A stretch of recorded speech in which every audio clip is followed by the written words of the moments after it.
Qué bueno que te diste la oportunidad de escuchar esta información, porque estamos seguros que los principios de éxito que escucharás serán de un enorme beneficio para ti si estás buscando un cambio en tu situación económica. Pero empecemos por el principio. ¿Habías escuchado alguna vez la palabra paradigma? ¿Sabes lo que es y cómo afecta esto a tu vida? Escuchemos primero la definición y analicemos después cómo nuestros paradigmas afectan nuestra vida. Paradigma es un conjunto de creencias o reglas que hacen dos cosas en nuestro mundo. Primero, establecen o definen los límites en nuestra mente. Esto sería algo así como establecer las reglas del juego. Y segundo, te dicen cómo comportarte dentro de esos límites para ser exitoso, para estar en lo correcto, o para estar dentro de lo normal o ser aceptado. Pero lo entenderemos mejor a través del siguiente ejemplo real.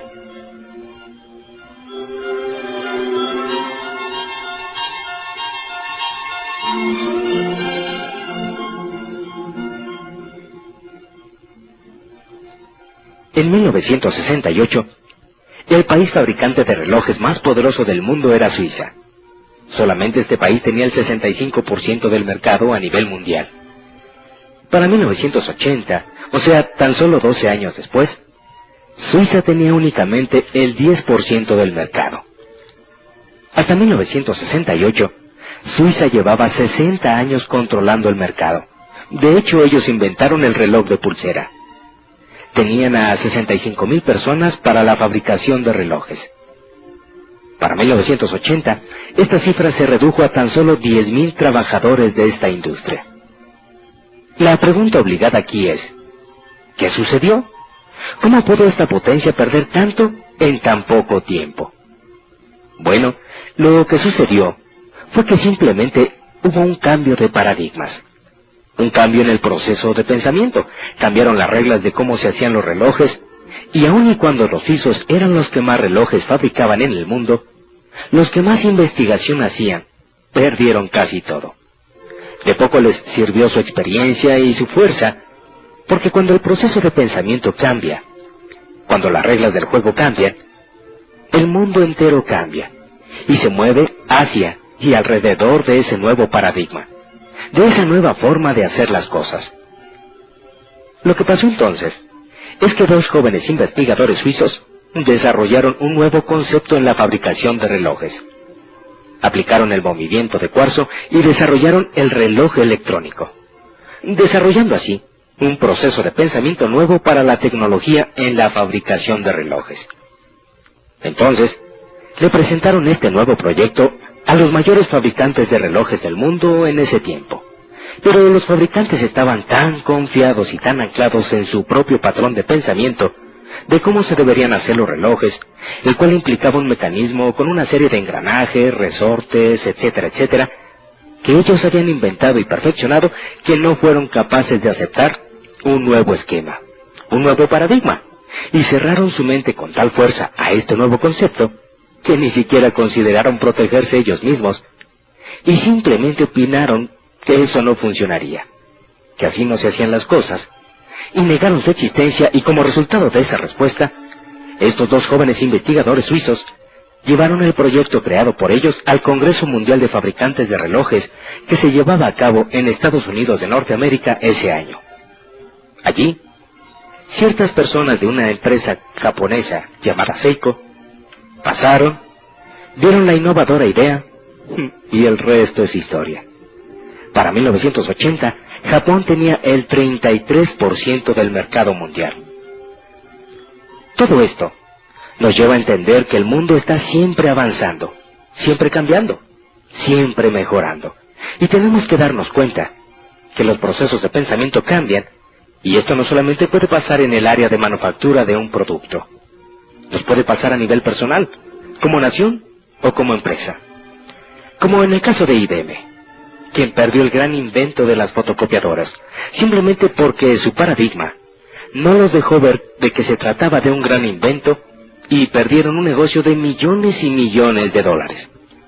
Pero te preguntarás, bueno, ¿y qué tiene que ver esto conmigo?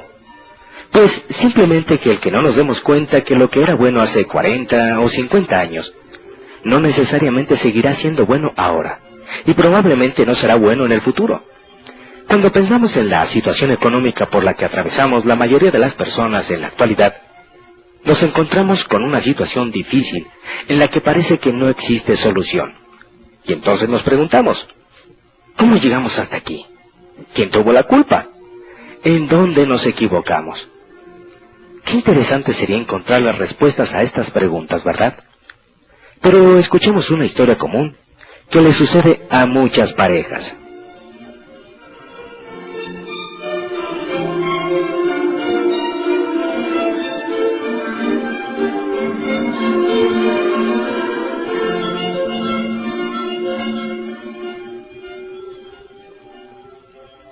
Alicia y Eduardo se conocen en la universidad, se enamoran y se hacen novios. Son dos jóvenes llenos de sueños y proyectos que alcanzar. Como piensan bien las cosas, deciden esperar a graduarse y encontrar un buen trabajo para después casarse. Entonces, Alicia también se gradúa y consigue un empleo. Se casan y son felices. Son jóvenes, se quieren y tienen dos ingresos muy buenos. Ya casados, quieren tener su casa propia y dan el enganche para una casita que pagarán en cómodas mensualidades durante los próximos 20 años. Y poco a poco se van haciendo de las cosas para su nuevo hogar. Algunas al contado y algunas otras a crédito, como son el refrigerador, la lavadora, el coche, la televisión, algunos muebles, etc. Hay tantas cosas que comprar, tantos aparatos electrónicos que son una maravilla. Pero, ¿qué importa? Ellos ganan el suficiente dinero para irlos pagando poco a poco. Y además, les alcanza para salir a divertirse con otras parejas, o por qué no, para darse unas divertidas vacaciones. El tiempo va pasando y la familia va creciendo, y entonces llega el primogénito. Alicia lo deja en la guardería o con su mamá, quien está encantada con su nuevo nieto. Ahora necesitan comprar otras cosas, tantas cosas que los bebés necesitan. Por su parte, Eduardo piensa que como la familia ha crecido, necesitan comprarse otro automóvil y deciden apretarse un poquito el cinturón para comprarlo a crédito. 2 años después, el primogénito estrena hermanito. Ahora Alicia sí tiene que dejar de trabajar porque ya hay 2 niños que cuidar. Y así es que Alicia se siente frustrada mental y emocionalmente, porque el problema es que cuando Alicia deja de trabajar, representa una disminución importante en los ingresos familiares. Además, los gastos han aumentado con la llegada de los hijos y todavía se tienen que seguir haciendo los pagos de la casa, los coches, y ese tiempo compartido que compraron para darle a la familia su semana de vacaciones al año. En poco tiempo, y sin que se den cuenta, Eduardo y Alicia se han convertido en una familia más, luchando por sobrevivir de la mejor manera posible, tratando de estirar el ingreso al máximo, trabajando todos los días, pero sin que el dinero les alcance. Sin darse cuenta, han caído en la trampa del trabajo. O como llama Robert Kiyosaki, el famoso escritor y empresario norteamericano, a esa situación en la vida, en la que trabajas y trabajas solo para seguir pagando las deudas, los créditos y los gastos de la casa. Sin más futuro que trabajar el próximo mes para poder seguir pagando lo que deben y no perderlo todo. Esta situación en poco tiempo genera gran frustración y desesperación en las personas, lo cual afecta su actitud y su comportamiento hacia sus seres queridos. Así que, gradualmente, y sin que lo noten, la relación sentimental de Alicia y Eduardo empieza a cambiar, y un día pasado los 35 años, se encuentran viviendo una vida que no les gusta, obligados a trabajar para mantener a la familia y sin la relación de pareja que los hacía felices, viviendo tensos, preocupados y presionados económicamente, sin grandes sueños ni proyectos en su vida, pero con muchas necesidades y con un futuro realmente incierto. Esta historia es triste, y desafortunadamente es más común de lo que nos imaginamos, con algunas pequeñas variantes, pero en esencia es igual.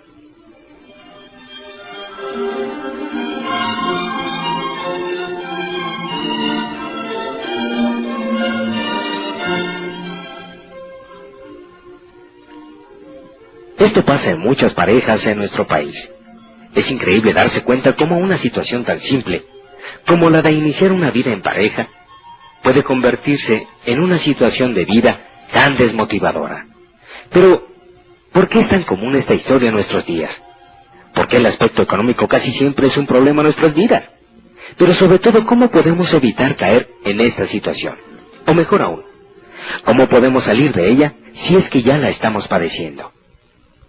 Cuando me hacía estas preguntas, como si Dios mismo me enviara las respuestas, que honestamente creo y sé que así fue, conocí a Robert Kiyosaki. Robert Kiyosaki es un reconocido escritor y empresario norteamericano, multimillonario, que en tan solo 5 años pasó de ser desempleado y estar en bancarrota y convertirse en millonario, y aplicó una serie de principios y conocimientos que hoy en día comparte en sus libros y conferencias a través de todo el mundo, con el único fin de que aprendamos cómo salir de las trampas del trabajo para que podamos vivir más libres, más plenos y más felices. Robert Kiyosaki dice que la razón principal por la que las personas se estrangulan financieramente es porque pasan muchos años en la escuela estudiando cómo desarrollar sus habilidades profesionales para ganar más dinero, pero nunca aprenden nada de cómo manejar el dinero para hacer que ese dinero trabaje para ellos. Así de que, si estás cansado de trabajar y trabajar y trabajar solo para sobrevivir, y te gustaría tener un cambio importante en tu vida económica, seguramente te interesará escuchar la historia de Robert Kiyosaki y su papá rico y su papá pobre.